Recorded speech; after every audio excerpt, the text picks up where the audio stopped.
The streets of Trafford are quiet, but our bodies never sleep. This is Club Rhubarb After Hours, where the lights are low, the voices are real, and we talk about what hurts, what heals, and what's hidden. Tonight, 6 women pour a glass, take a breath, and open up about the realities of female health, from PCOS to endometriosis, from waiting rooms to whispered worries. This isn't daytime radio, this is After Hours, raw, honest, and ours. There is a trigger warning to this, so if you find anything upsetting or anything like that, please feel free to skip those parts, and we've linked where to get help at the end of the show.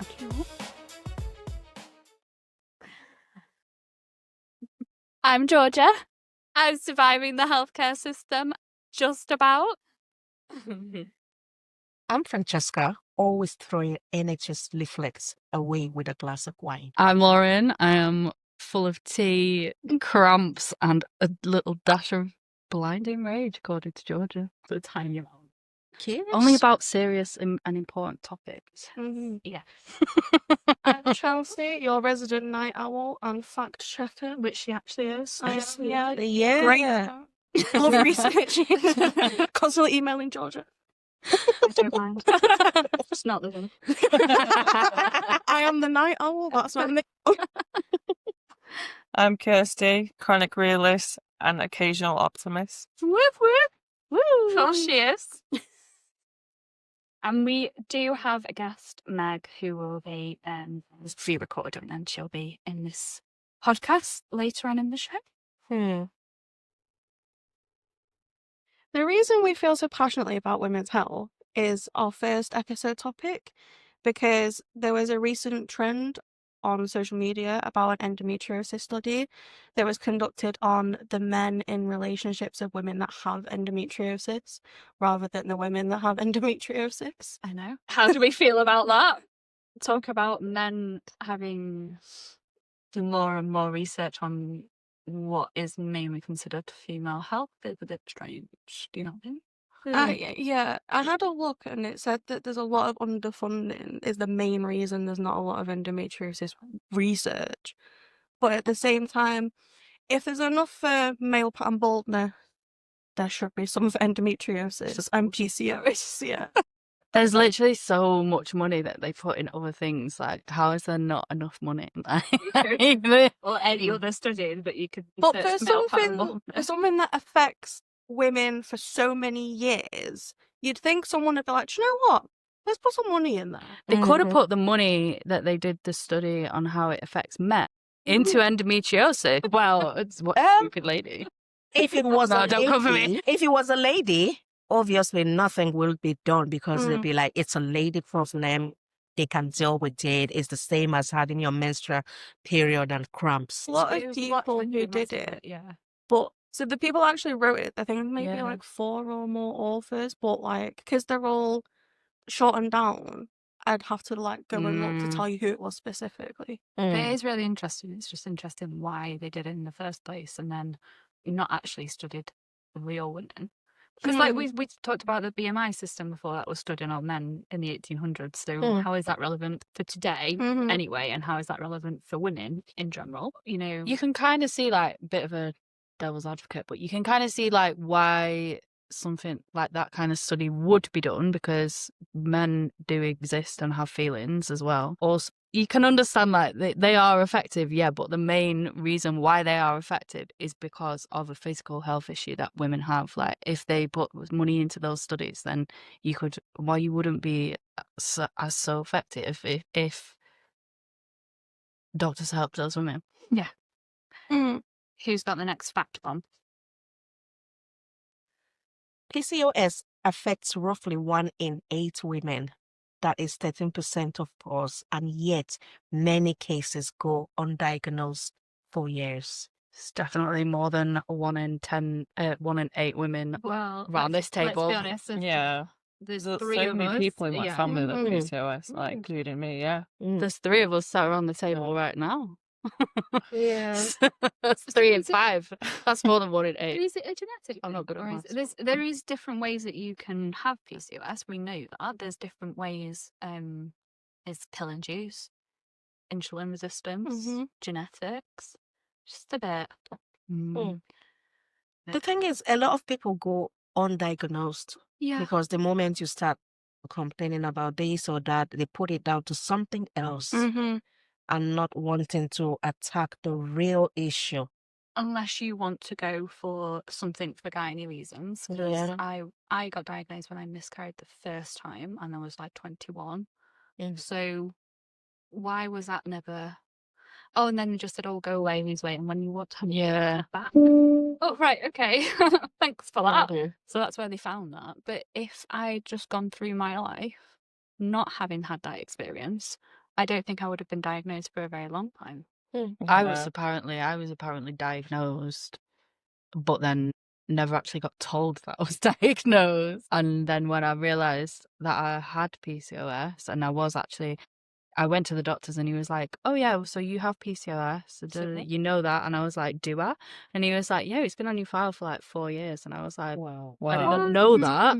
And then when I remembered, like, because I do remember the first time, I've been going back and forth to the doctors for ages about ovulation pain and how like it's like really awful every time I ovulate. It's just the pain is so bad, and every doctor that I spoke to since like 10 plus years, like they've all said that that's really normal and everyone gets that, and they don't. No, not everyone does get that, and it's not No. normal.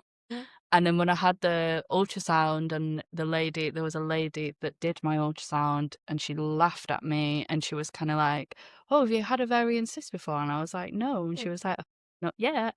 And I was like, is this a joke? That's so rude. Like, Is my health a joke? I was like, what? And then the doctor who I spoke to after who gave me the results of it, was like, yeah, you got a cyst on your ovaries. It's really normal. It's them. And I was thinking like, but then he should have diagnosed me with PCOS at that point, but just told me, oh, this is normal. Go away. There's different ways to be a diagnosed though as well. So Yeah. it's like irregular periods, there's other things, excess hair. So you don't have to have all of those symptoms. And I think that's why they struggle to then diagnose people. I'm just not making them into like awful people, No, but yeah. it is difficult for them to do. Because it's like it varies so much, doesn't it? I know people that have got PCOS and they struggle with every single symptom. I struggle with a few of the symptoms. I feel like I have quite a mild version of it. But then they tell you as well at the doctors that you can reverse it. It's all just so confusing. I don't even think they know what they're talking about You sometimes. can reverse it. Yeah, they Now, said question reverse is, it. how do you Apparently. reverse it? Well, With I mean- of losing weight, of course. Diet, exercise. Lose some weight, you'll be fine. I got diagnosed when I was 18 and I stopped taking like all contraception and everything for the past 10 years. And my periods have gone back to normal, and they do come dead on every month now. Yeah. And like, I was able to get pregnant, but I miscarried. Yeah. But I still have symptoms like lots of hair growth. Yeah. Like I have to shave my face at least every day. Yeah. I feel you. I feel you. Or the bearded lady comes out. I mean, some women embrace it, but for me, No, can't. never. Mm. Not for me. And that's fine. But yeah. Who's got our next fact of the day? Me, endometriosis. So endometriosis affects 1 in 10 women, and endometriosis is a tissue-like womb lining growing where it shouldn't, causes chronic pain, fatigue, and fertility issues. I actually watched a doctor on TikTok talking about why is endometriosis not classed as a cancer, because the way it grows is exactly the same as how a cancerous tumor would grow. It grows everywhere. I've seen people that have had endometriosis in their leg, and like at places. It's not just a womb issue. It's a whole body illness. Like, and it's a whole body thing, because he said in the video that the mass grows, and then the mass grows its own blood vessels. So and that's how it spreads, which is exactly how cancer tumors spread. So yeah, and there is, again, like the study on how it affects men in relationships. There's also a study that there's actually a select few men that have endometriosis. So it really is not just, it's rare, but it's not just a like female reproductive system issue. There's just Illness. But it Yeah. sounds like a cancer. Kind of, yeah. And you can have PCOS and the endometriosis Yeah. and all the other things that go alongside that as well. Mm. So, yeah, It's a lot. Mm. we've got it bad, haven't we? Not according to the Terrible. medical profession. No. We've got it easy. That's what was frightening this morning when I was, because I don't know why I do it, but I watch because me and my husband are going through IVF, so I've been watching these like videos on how they do egg retrievals and egg collections and things like that, and I don't know why I did it. It's frankly a little bit medieval, but I understand why they do it. But some people in England, some clinics in England don't necessarily always sedate their patients and don't necessarily always give them pain relief as well. So you're basically having a huge needle stuck into the side of you, up inside of you and into the side of your ovaries without any kind of pain relief. or That's any crazy. kind- So Yeah, It's just it's like the same as like smear tests as well. They don't Yeah. give you any kind of Mm. anaesthetic for that. Yeah, Yeah, the they're same lit- for like when you get in a coil as well. Yeah. And they literally just they're like hole punching your cervix. yeah. You're just such a ripping way out a to bit on my put it. cervix. It's a whole bunch of you cervix. That's literally what I they love do. the podcast. Oh, you're fine. You don't need any medication. Take some paracetamol. Yeah. Oh, cheers. Imagine when you Hot get a water bottle nurse when you that get home. doesn't know What? exactly what she's doing, and then all the poking and Yeah, Well, and they're switching it, and then they're trying to lift your bum. Yeah. Another TikTok that I saw was about someone who had waited on the NHS list. I swear there was I swear it takes over almost 10 years for the diagnosis to get for an endometriosis diagnosis. Wow. Yeah, That was a lot of aces. But I think a lot of people they're going private to like speed up that process. Well, and that's but people that are waiting are having the surgery and it's not being done by endometriosis specialists who are trained in that subject.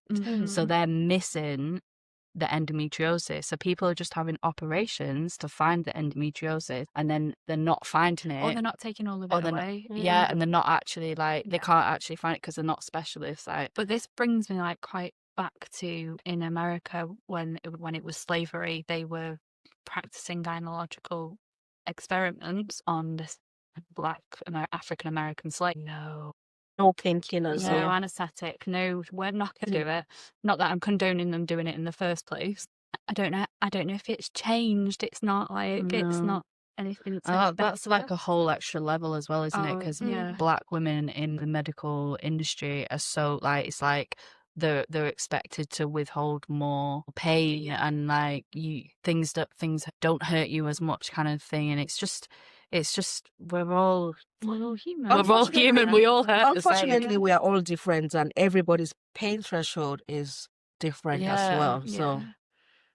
But to be treated just because you're black or just because you're Asian differently to white women is just, it's bizarre. I It's think just that really goes bizarre. into why people don't say anything. Yeah, yeah. You know, like if you go to a doctor and they just go, "Oh, you feel like I'm not coming back now."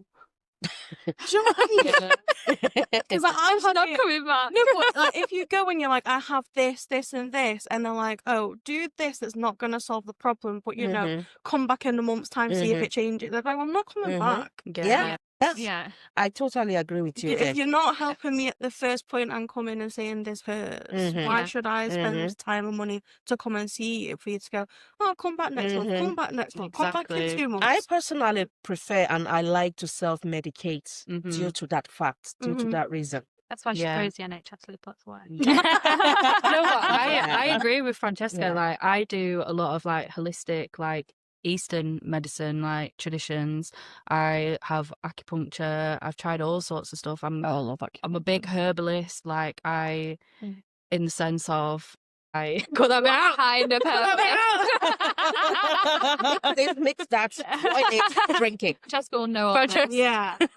No, but like, yeah, She like loves mixing no, things. I am like I'll rely like a lot on herbs and like finding like different ways that you can use those to actually heal, like herbal teas and and different. I have to agree with you because I know that for PCOS they don't anymore, but they used to prescribe metformin. That's rubbish. It is so awful, and the bloating and your stomach is rock hard.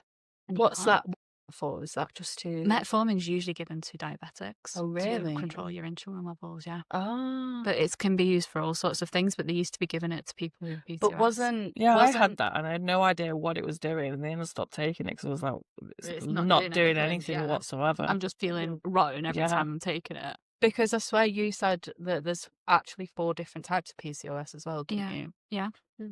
So how would you know whether it's like an insulin resistance they don't- or this like is a it. different type? This is it, and they don't check that out. Or like even the pill can cause PCOS down the line, or because having the implant in and having no periods for 4 years, just FYI, is probably not normal at all for somebody at 16 to have that, because your body isn't even developed yet. So, Yeah.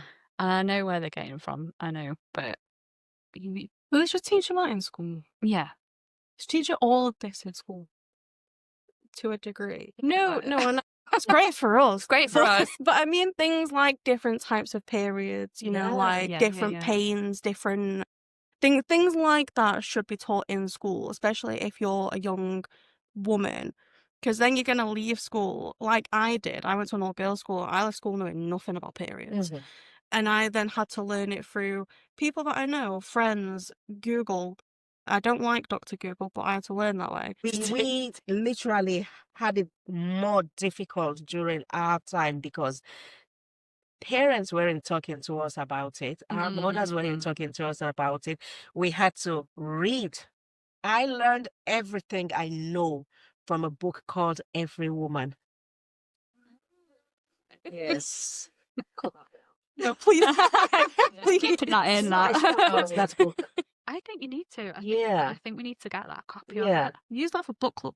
Yeah, it's called Every That's a Woman. quite- It's yeah. got everything about female related sexual health things and You got a book, I got a leaflet. sex, everything. It's all in that book. I learned everything from that book. And who Every gave you Woman. that book? Did school give you that book? Or? No, I stumbled across it somewhere. I can't remember. It's been a long time now. I'm back in Nigeria. Read it, and then when I came to this country, I found a copy at a flea market, and I bought it Wow. instantly. Love that. Yes, It was meant to be. it was meant to be. Yeah. Yes. So yeah, Oh. and that I can swear by that book any time of the day. Like back then, when I felt anything funny, I just go. Find it in my book, find it in my book. Not Google it. Yeah. I feel like as a society, like we are kind of reverting back to that though. Like I keep seeing these books about there's books like a medical book where it would say like this is happening. What can I take for this? But like a natural, holistic version. Yeah. Like there's so many of these. I've got to say, my grandma's got a massive collection because she used to be a nurse, so she's got a massive collection of holistic books. One about just go to the herb lady on Hume High Street. Oh, And she yeah. tells me everything. So I need help with this, and she goes, "You need some neem leaf." I'm like, how do you know this? And these things, love they it. work. My grandma, God bless her soul, she would walk into the bushes looking for God knows what, I don't know. But she'd come out with all these leaves and stalks and everything. And I'm like, what is this for, grandma? She's like, mix this with that, boil it, do this, do that. I love it. You know, she Yeah. just tells you what it's been used for. Things for sexual health, tummy ache, women issues, period, and things like that. She would literally tell you what sort of plants to go pick. And these are things that grows everywhere. I know, and it's just being forgotten, isn't it? Yeah. Yeah, and people are relying on medication. That Yeah.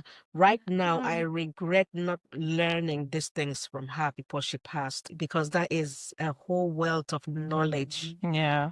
There's still time. Who's got my next fact bomb, please?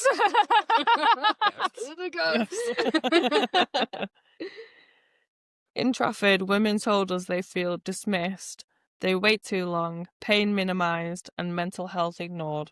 Mm-hmm. Which is very true. So it is a little bit of a postcode lottery. Trafford isn't very good. So It's also a map for the report that came out a few years ago. And it said that the north of the UK, particularly England, you have a lower quality of life and lower life expectancy than down south. yeah. Even though our water's better. True. Wales has nice water too. Yeah. Some parts. Why? Do you think that links back to Money. Do you think that links like to the Industrial Revolution and how like potentially. Yeah. maybe that's like an old study because I think I feel like we're way happier up north than down south. I think as Like, people we are. We I are think, happier, but are we just you- have lower life expectancy because of things like pollution, surroundings, things like that. But it's also funding for things, we have The less lack of- funding because it's there like is a north-south divide. yeah, there's huge. Not that we're talking about that, but because you also have things, That's the like next podcast. like the government has money that goes to every area, then that goes to sub areas and so it just thins out more. And then I'd have to go and find it, but it was interesting to read. This was like 2-3 years of Fact checker strikes again. I need my own theme tune for that, aren't I? I think we do actually need a theme tune for you. So yeah, so before we share we've got some real life stories, because what we did, we went out and asked women in Greater Manchester and Trafford, what's your story? Before we share these stories, just a quick heads up. We talk about chronic pain in these, long waits for diagnoses. So if that feels just a little bit heavy, please skip ahead. Thank you. Who's got my first story then? Drum roll, please. It's me. Yes, it's you. Yeah. I've struggled with my health the last few years, developing symptoms similar to diseases and chronic illness such as endometriosis, PCOS, Crohn's, IBD, and fibromyalgia. My GP surgery have dismissed me time and time again, saying that I'm being anxious or dramatic about my symptoms, and I'm showing no willingness, to help me. In the last year, my symptoms have sent me to A&E 5 times. The first time I went, I had passed out and had started bleeding from places you shouldn't bleed from, and was told that I was just dehydrated when that wasn't the case. I was dismissed after waiting 9 hours to be told I'm dehydrated, and was sent home to then be in A&E the following night with anemia and needed infusions and pain medication. I am now on journey to being diagnosed, still often being dismissed and told to lose weight or to have a baby at 21 to help my symptoms when that isn't doable or wanted right now. I am having to pay £250 to go private just to be taken seriously by someone for my symptoms, as my life is currently dependent on how my symptoms are, if I can do normal people things. That's a really common theme when we asked. We basically did a big survey and we asked a lot of women, and that came back time and time again. I've had to pay this much money, however, usually £250, to get some help privately because I am not getting anywhere with the NHS and it's ruining my life, basically. Who's got my next story? Hot flush, cold shoulder. Had hysterectomy at 35 due to endometriosis. Went straight into menopause. Was on HRT for many years, but after a stroke, had to stop HRT, which resulted in me getting all the symptoms: hot flushes, mood swings, anxiety. But when I asked GP, was told we'll just need to cope or take black kush or something. They really should check for hormonal levels, not just leave us to it and having to suffer all over again and again. What's a black kosh again? I don't know. I should know black that. kush, I should know that. Herb. It's a herb. It's Yeah. a plant. It's a herb Yeah. that you kind of like boil it like tea and drink. See, this is so, it's a bit contradictory, isn't it, sometimes? Because, like, sometimes when I've gone to the doctors and I've said, like, oh, I take more of, like, a holistic approach, they're like, oh, well, you should do this and do this and da. It's like some doctors can be very, like, anti-holistic medicine, and then some are recommending it. That just, to me, just feels totally dismissed. That's why I called it Yeah. cultural. Yeah. So it's just It's sad, really, to want to get help and you're being told to just like Go and cope with it or go and help yourself, like, Yeah. but go away. how do Yeah. you know how to help yourself? Well, Like, it's just like the one that you read out. Go Mm. away and try and help yourself. yeah, Or have a or baby. have a baby. go away, lose Because weight. that makes sense. Have a in every baby. sense of the What? word at 21, doesn't it? But yeah. And it's been a constant thing, like Then you've got to deal with the health issue and the baby. Like, It that's a doesn't go lot. away. Neither of those things go away.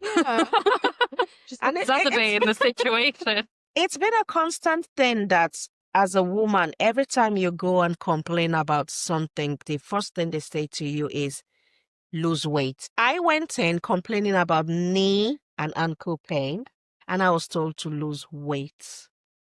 Like, I've been told I'm obese. Yeah. And what did that do to me? It damaged me mentally. Absolutely. Yeah. See, Absolutely. I went with knee pain, and my doctor told me to get a knee support.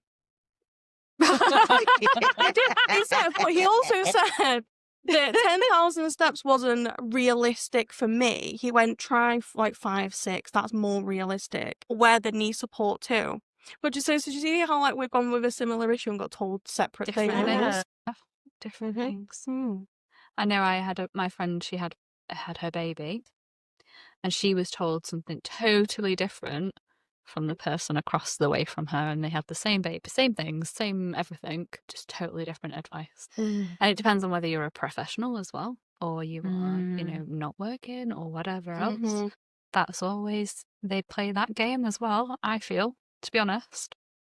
Anyway, who's got me next story? That would be me. It's called the slow diagnosis. Mm. So this says, I have PCOS. I think I was diagnosed when I was 18. I was given no information about PCOS and how it would actually affect me other than I would struggle to get pregnant. I was also given the pill as I was told it would help, and I've been on it since. I've not had a renewal or a chat about the pill, although I haven't pushed for it myself, but wasn't warned about that either. The things I'd say I struggle with most is my weight, hair growth, not in the places I'd want it, and cyst rupturing. I find it hard to lose weight, especially around my stomach. My hair growth is ridiculous. I have to daily pluck mustache and beard hair, and whenever I shave, the hair grows back within hours. When the cysts rupture, it feels like my whole body is being torn in half, which is horrendous pain. I feel although I have PCOS, I don't know enough about it and still don't know how to explain it. I feel like I just struggle in my own body and know nothing about the way it affects me other than Googling it. It's hard to navigate life not understanding my own body, not realising a lot of what I struggle with stems back to PCOS and just wondering why I was never told about it. See? We feel you, girl. Especially We do. on the plucking, like that's such an accurate description. That's actually what it feels like. I was in bed for like a whole week straight because of like that kind of like, it's like when I turn, it feels like someone is literally just like pulling it out of your body. It's horrible. It's horrible pain. It's a weird pain Yeah, as well. apparently it, it's like, normal. pops, Everyone. Yeah. They do Just not. wait, you'll be fine. Yeah. Try and have a baby. But come back to take some medication. Yeah. Because you can't without it. Yeah. Whoa. Okay. My next story. The waiting game. A voice note from a listener who recorded her pain.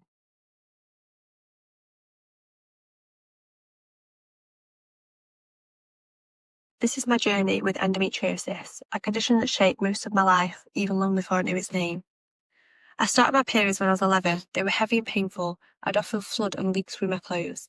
I still remember lying naked on the bathroom floor, curled up in agony while trying to run a bath. My mum said I looked like I was in labour. We went to the GP again and again. I tried painkillers, tranexamic acid, TENS machines. Nothing really helped. I also had acne across my face, chest and back. And by my teens and early 20s, I was constantly tired, bloated, in pain during sex, constipated one week and running to the loo the next. Eventually, I was told I had polycystic ovary syndrome and IBS. I started the combined pill and was told to come back when I wanted a baby. After trying a few different ones, I found one that helped, a low-dose anti-androgenic pill, and it honestly changed my life. My periods were lighter and far less painful. But endometriosis doesn't stay still. My symptoms kept shifting. Even though the pill helped the pain and bleeding, my bowel issues carried on. I still had pain opening my bowels during my period, and over time that's turned into this deep daily ache up my back passage, one that's just always there now. Around 2015, I started getting bladder symptoms, needing to go constantly, sometimes urgently, and even wetting myself. My GP thought it was an overactive bladder and told me to do pelvic floor exercises, but it kept getting worse. Eventually, last year, I pushed again and was sent for a scan. It showed my kidneys weren't draining properly and my bladder wall was thickened, a sign it had been working over time. Urology still said it was an overactive bladder.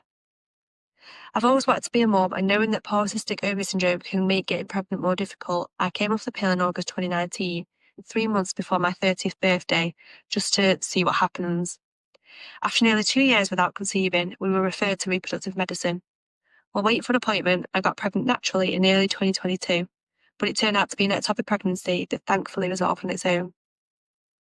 Fertility scans soon after showed polycystic ovaries, but there was no sign of endometriosis at this point. Later that year, though, an IVF doctor, who also happened to be an endometriosis surgeon, heard my full history and said he suspected stage 3 or 4 endo. That was the first time anyone had even mentioned it. An MRI in early 2023 showed a few tiny cysts called endometriomas on one ovary, but there was no other signs of endo. They said that no treatment was needed and to go straight for IVF. Our first IVF round in October 23 failed.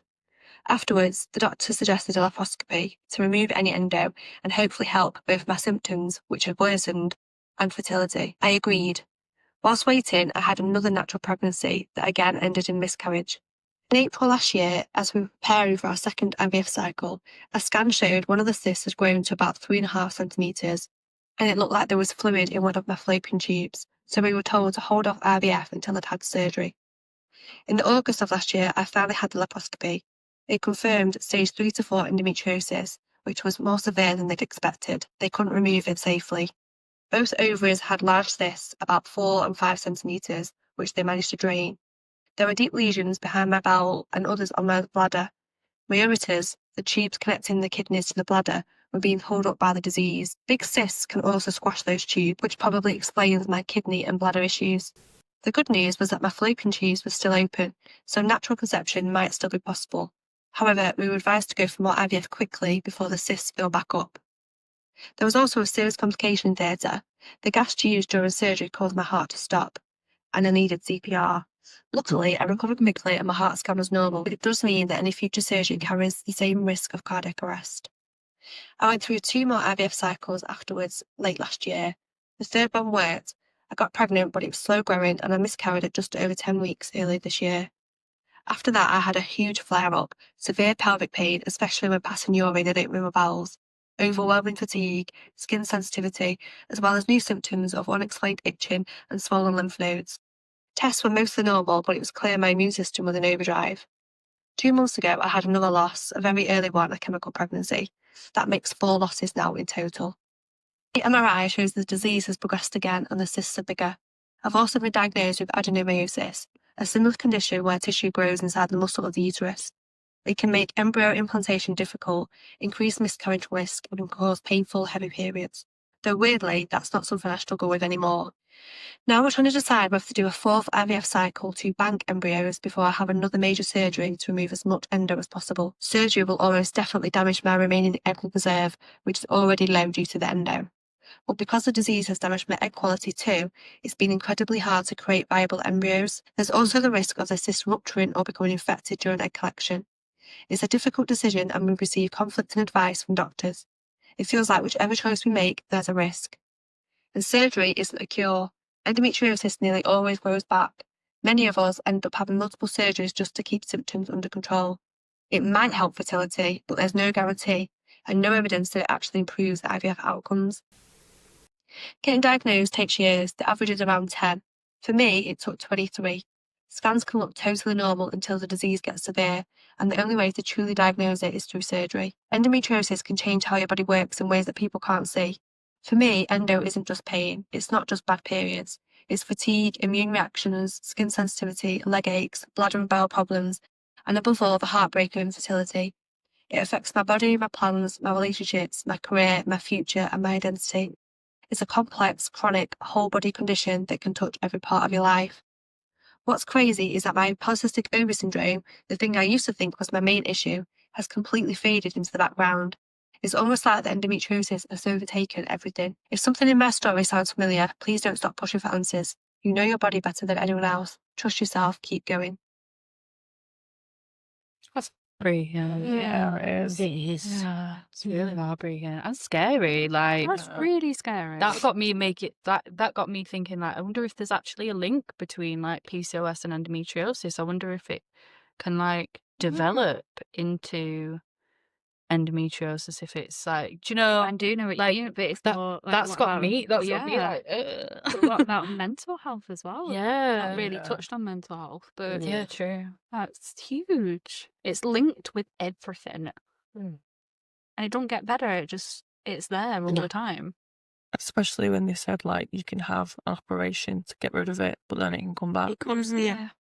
Yes. A friend of mine had operations about 3 years ago, and they took out about 16 tennis ball sizes. And Jesus. 3 years after, they're back again. Oh. Can have hysterectomy, it still goes back. Mm. That is literally like Yeah, what, that's why it is it should be considered a cancer, really, Yeah. shouldn't Because it? it just 'Cause that affects your just whole keeps life. It's coming not. back. It isn't just your fertility. Let's it is just your storm everything. Parliament with all of these stories and be like, please listen. No, actually, not please. Listen. Listen, Yeah. listen, No, please about it. listen, and do something about it, because actually women are sat there frightened. There's no money to help, and we don't know whether she went private for this or she went through the NHS. So that's tens of thousands of pounds as well if you Yeah, are going no one has private. that. No. So And you're then choosing things, aren't you, as well? You make a above decision. all, you have your mental health as Mhm. well Mhm. that's been affected greatly. That's And a huge thing, because imagine having to schedule your whole life where you can go, things you might need to take with you, like how far you could go from home, like Yeah. what's your comfort barrier where you can, feel like you, and also people that you're with. Imagine if you're with someone who doesn't quite understand, say a friend from the whatever, Yeah. and they're like, come on, he's not that bad, Like, but they oh don't my for know. them, They Yeah. have no idea. Yeah. for them, it's just like painful periods, but for you, it's like, It's for her, it was like that, 4 yeah. baby losses. It's Yeah. like, that's Whole life, heartbreak. Yeah. One baby loss is enough to break your heart. Never mind, Yeah. like multiple, and the impact, of that on a woman, especially when you feel like that's like your purpose to be a mother, and then just constantly knocked back. Like, that's heartbreaking.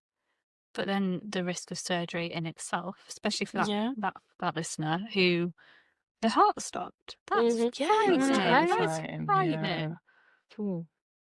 How that's then a decision you have to make every time you have to go through under surgery or anything like that. Mhm. Am I strong enough to come out this on the other side? Mhm. It's not even am I strong enough, it's will I come out? Will I Yeah. come out? Yeah. And she's only, what is she, early 30s, I'm Mhm. guessing? Yeah. That's no life, is it? No, gave me goosebumps a bit. Yeah. I feel really sad. So I mean, if you Feel sad too. sorry, if you've recognised yourself in any of these stories, please go and get some help. And we have linked where to go and get some help, where to go and get some advice. Listen, like she said, listen to yourself. You know yourself. You know your Yeah. body. Speak up for yourself. For some people, like, I hope that these stories that we've shared have encouraged people to actually go back to the doctors, Mhm. because some people do just feel so defeated and like deflated. Like, I've never been back to the doctors since Yeah. I got my diagnosis. I've just kind of like, oh well, I guess I'll just deal with it.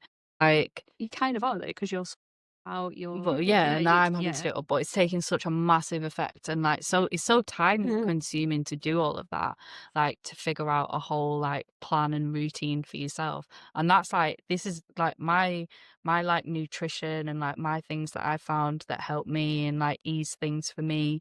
It's all been like trial and error across like a period of like 2-3 years, Yeah. you know, and I'm still learning about it every single day. But there should be nutritionists. There should be dietitians and nutritionists, physiotherapists, OTs, but they should all work that together. you should get Yeah. and you offered should get that. offered that. Yeah. Instead, Yeah, people because they always say sort out your nutrition, sort out your eating. It's like, How? but what do I eat? Yeah. And especially if like, say if you have like an eating disorder on top of that as well, like that's Yeah. extra hard. Yeah. Having to Like, think about food so much. Yeah. I mean, I know we've really touched on like gynecological issues and stuff, but what about women who are having hip replacements, for example? Some women don't get treated the same in different trusts. So, somebody I know got physiotherapy every day from the day like after a surgery, and my mum did not. So my mum ended up going private to see a private physiotherapist to stop her limping. You know, because you've had a hip replaced, you shouldn't really be limping. Like, that's the whole point why you went for a hip replacement. My uncle, just for example, had his knee replaced and was back up and driving within 6 weeks. How is it? Is it just biological? Is it just different? Like, what is it? Yeah, that's like my auntie. She had you know when you're in the car and you get a bit whiplash. Yeah. She had that, but it left her with a lot of neck problems. So, and she wasn't really. I don't know if she went to the doctor about it, but after having this issue, she started going to Pilates instead, and I found that helped rather than anything else. So now she does that with my grandma and my granddad. I went once; it was quite fun. Pilates. I did that for my back when I pulled my back out. But it's interesting that like doing something like that would help you rather than something else like medication or something. It's because Yeah. it strengthens your core up. So Yeah. it's the best thing ever. It's crazy like how much core strength can actually help so many things. Like when I first started doing yoga, I started doing yoga to try and help my like I guess to help my PCOS. So it was around the same time, similar time.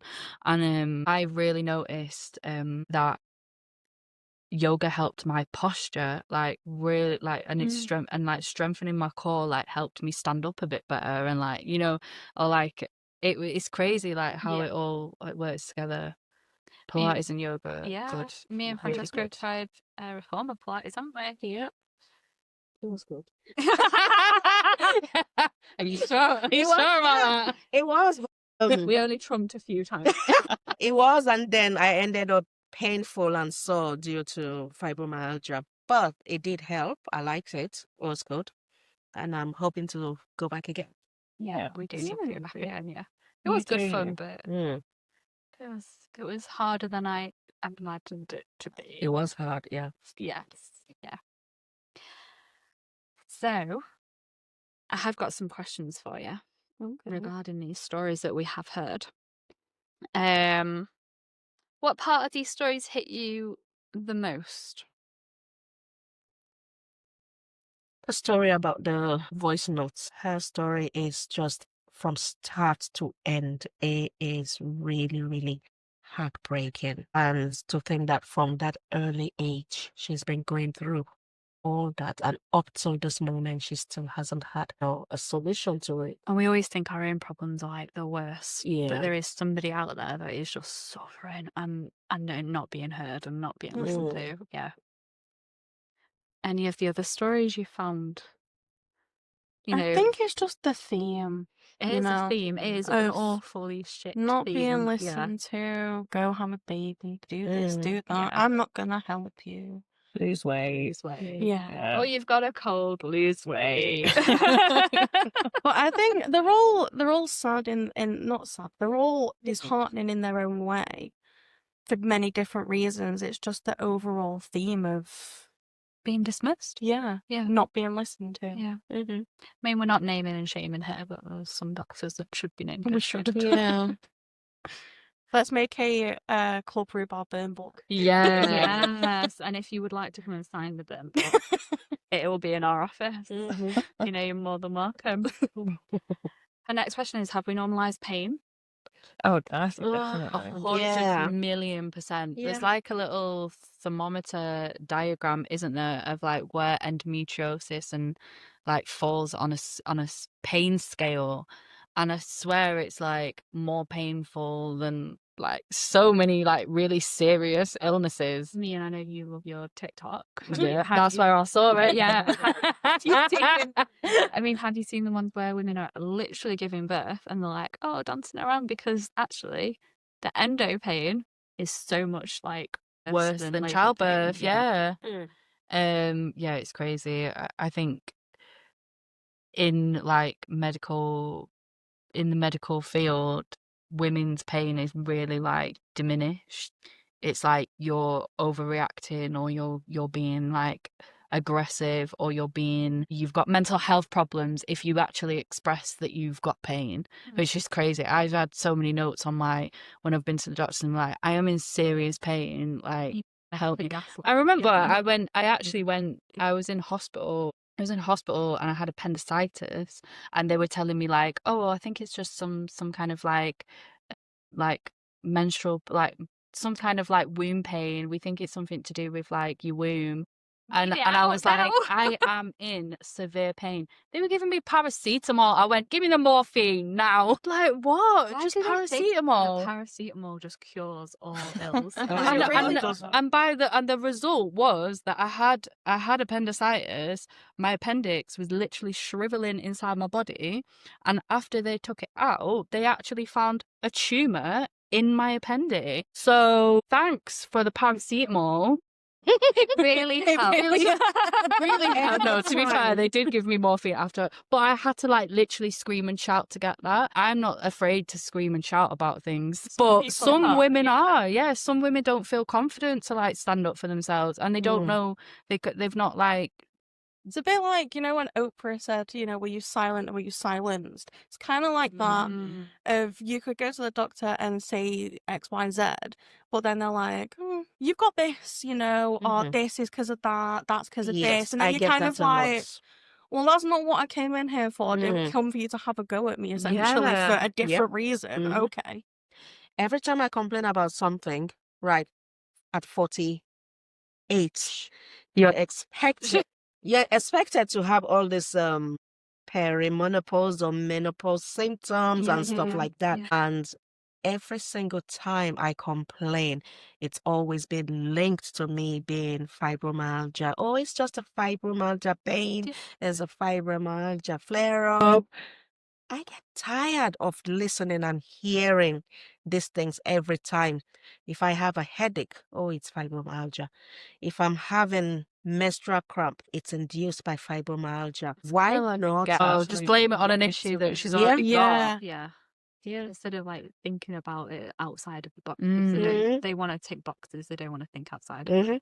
Which I do understand, obviously. You go to the doctor, you've got like a 15-minute appointment. 10 minutes. You get 15 minutes. 10 I'm minutes. sorry. Right, sorry. Where'd you go? My doctors love me. Your doctors are good. Right, 10 minutes. In mine- fact, 5 if you're not careful. Well, mine always run over, so I Bitch. That's everyone else. Well, one time I had a half an hour appointment. Kirsty's in the waiting room like, what's my appointment? Half an hour appointment. Well, yeah, because sometimes I book them together, so we just do. Well, that makes sense. Oh, Yeah. that's why. Yeah, but I think the longest mine ever was like 20 minutes. There was just one appointment.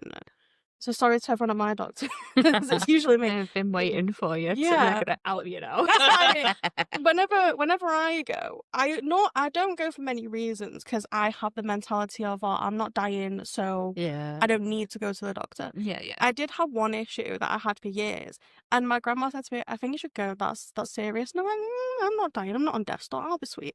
It took me 3 years longer to go. Actually, I should go to the doctor. Chelsea is prime example of women not taking their own Yeah, pain, like, that or was- like, that was- like, because we've been told, like, oh, Yeah. it's nothing, and then Deal with it. yeah. Yeah. But it's also Arms I didn't hanging know how to explain it either because it kept getting these cysts on my boobs and I found it quite embarrassing. I didn't want someone to go and Yeah. look, and then I went and they went, "It's just natural, nothing I can do about it." And I went, "All right, sweet, Cyst on the boob. yeah, Natural. yeah." No.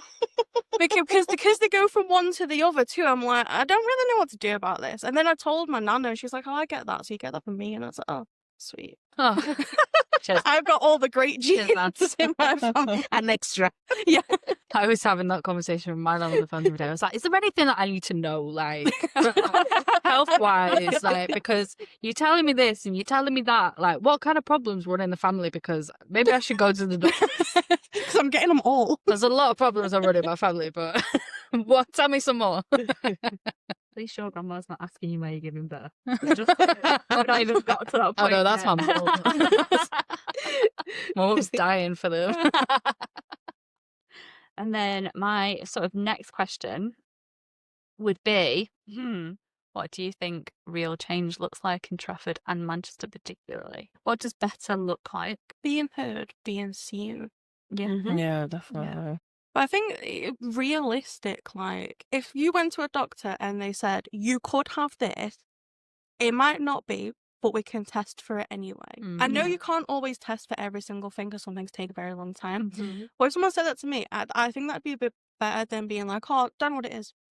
Mhm. Do you know Go what? on. Do you know, like, I feel like this is such a it's a bigger issue than just Manchester and Trafford, but the whole, like, healthcare system, like, I want, like, one doctor back, that just the one doctor. I don't want to see, like, 10 million doctors and have to explain my whole life story every When time. you get a good doctor and then they leave. Yeah. That puts me off. And it's just because it's exhausting. Like, I was really lucky with my last when I lived in Salford. I had an amazing doctor, but then because I moved out of that area, obviously I couldn't stay with that doctor anymore, and I was devastated because she's really helped me with a lot of my health issues, and she's been really proactive in, like, making referrals rather than just throwing She has thrown medication at me, but the medication's worked, so I'm not complaining. Like, but sometimes doctors do that, just throw it at you, and she's yeah, followed it like, up. actually, and she listened as well. Like, she was like, because I always used to say to her, like, I don't really want to just focus on the symptoms. I want you to look at it as a whole, as me as a whole body, like, because there are things that will, like, something can happen in one part of your body and it could be because of something that's happening in your leg. Do you know what I mean? Like, I mean, totally, because I've recently said that to a doctor. You need to be looking at a patient that is wider and not just what's on her notes. yeah. That's just really silly. Well, it's like a lot of the time Western medicine focuses on just the symptom and how to treat the symptom rather than trying to find the root cause of the whole thing. Like, and she was really good at that, but I think it's so much more difficult now because you've seen so many different doctors, and then you've seen nurse practitioners, and then you've seen, like, someone for this, and then you've seen someone for that, and it's like, there's not, like, a whole, like, and they don't talk to each other. They don't. And no, that's what I and then mean, they there's are no- reading your notes on the system right in front of you. Yeah. Exactly. And then Yeah. God forbid you bring up another health issue. Yeah. And then they're like, you're not allowed to talk about that. We're only here for You'll have to book another appointment now. Go away now.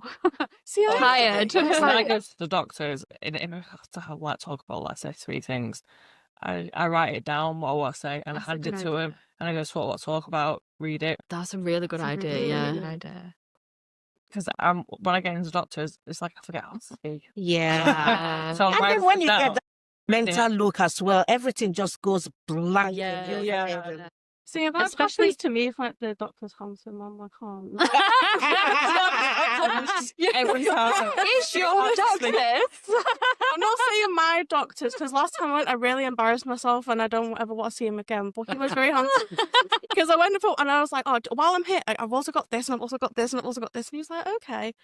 And then at one point he started touching my knee because I went for knee pain, and I was like, I'm not shaving my leg. And I was like, I'm so sorry. I was like, it's okay. And then I just started talking. You know when you get, like, Well, you know, you can't shut up. Because you keep Verbal it's like, dominate. yeah, that was me with him, and he's just like, I bet he was like, oh, I never want to see this lady ever again. This is why I always ask for female doctors. Because Do I say poor doctor or poor Chelsea? Do you know what? Poor doctor, because I went and told everyone. This is why I always ask for female doctors, because I had a really I get a bit like that as well when I see male doctors, and I had a like a breast examination booked in, and I didn't realize it was a male doctor until I literally walked in the room, and I was like, ugh! And then I was like, well, I kind of need this examination because my nana had breast cancer, so I always make sure to go and get checked at least once or twice, like once a year or once every 2 years. And I was just kind of like stood there, and I was like, oh, now I've got to get my boobs out. And it was so awkward, and I was just like, oh, I don't like this. Word of advice, next time, just have it in the back of your mind, like he's saying so many different Yeah, but that's what I tried to do. But then I was just like trying to fill the silence and was just chatting away while he's just... Obviously. You know, I was telling my daughter, she's 13, and she's always covering up everything, like. And one day I said to her, say, when you get to that stage, in fact, when you get to that time when you are having a baby, you would not even realize how you fling everything over. And she goes, Mom! I'm like, yeah, I was worse than you. I would cover up everything. But then again, these days, I just can't be bothered. No. There you go. And then my next question, my last one for everybody, is what message would you send to your younger self about health? That's a tough day, isn't it? I would say do your research first. Do your research, very important, because sometimes if you don't research yourself and you go to the doctors, you only get told certain things and then that's what you're stuck with. Yeah. Don't self-diagnose. Yeah. Because you just turn into Dr. hypochondriac. Google, yeah. Dr. Google made me have such bad health anxiety when I was younger, and because my mum works for the NHS as well, I was constantly like, Mum, what's wrong with me? Mum, what's wrong with me? And she was fed up. So sick of me. Like, Mum, I've got a headache. I think I've got a tumour. Like, I was a real hypochondriac when I was younger. But doing the research, like proper research as well, not just by Google, like medical articles can be quite hard to like digest. But I think medical articles have helped me understand my health issues more than anything else. And then also, like, I'm going to say it again, TikTok can be really helpful because it's real, like, from TikTok. but social media has helped so many people with so many health issues. Got to filter it out though, haven't you? Yeah. Be careful with what you are. It's spreading awareness, and it's also like there is doctors that will post advice on social media. Actual doctors, and sometimes visual information is more accessible. Usually on a video is more accessible for some people than having to read, like, trail through like a 40-page medical article. I am just a big nerd and I like reading those things. I don't know which country it was. It could have been China, could have been somewhere. They've made it a law where if you are a doctor doing these TikToks, you have to have a degree. You have to prove you have one to share information. A lot. Which is good, actually, because there's a lot of rubbish on social media. There are people who claim to be like experts in a field, but they're literally just wearing a white coat. But there are like official doctors on there that do give really good advice. What about you, Kat? I think for me, like personally, would be just keep fighting. I have a lot of diagnoses of different things, and I have been called crazy, and I have, been ignored with pain and stuff. But just keep fighting and like keep going, and you will get there, and then one day you will find out what's wrong with it, and everything will make sense, and then you can research into that, like your different diagnoses, and especially with my mental health diagnosis as well. For one of them I got quite a lot of support, but for the other one I didn't have to work real hard to not become as poorly kind of thing, Yes, So yes. just keep fighting, keep going. pushing, and you'll get there. You're not on your own either, are you? That's the other thing I think we want to make really clear is that as women, and this is why we're talking about it, we're not on our own. Yeah. Yeah. It's not about fixing women, it's about fixing systems. Yes, I agree. I do agree. That was Club Rhubarb After Hours. If something you heard tonight felt close to home, don't sit in silence, as we've discussed. Support and info, we've got Endometriosis UK, which is online. And obviously, we've spoke about TikTok and things like that. We've got a Verity for PCOS. That's quite a good website. And then the Clifford Sexual Health Clinics. There is your GP. Maybe go and find Chelsea's GP. I think. Do you know what? Mine's great. Yes, yes. And then Changing doctors. yes, absolutely.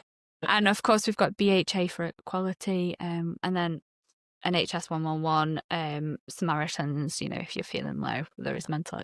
Please do not sit there in silence. Please reach out for somebody. And then till next time. Next time we're going to be talking about hormones, diet, heartbreak, and the art of saying no. So yes, get ready.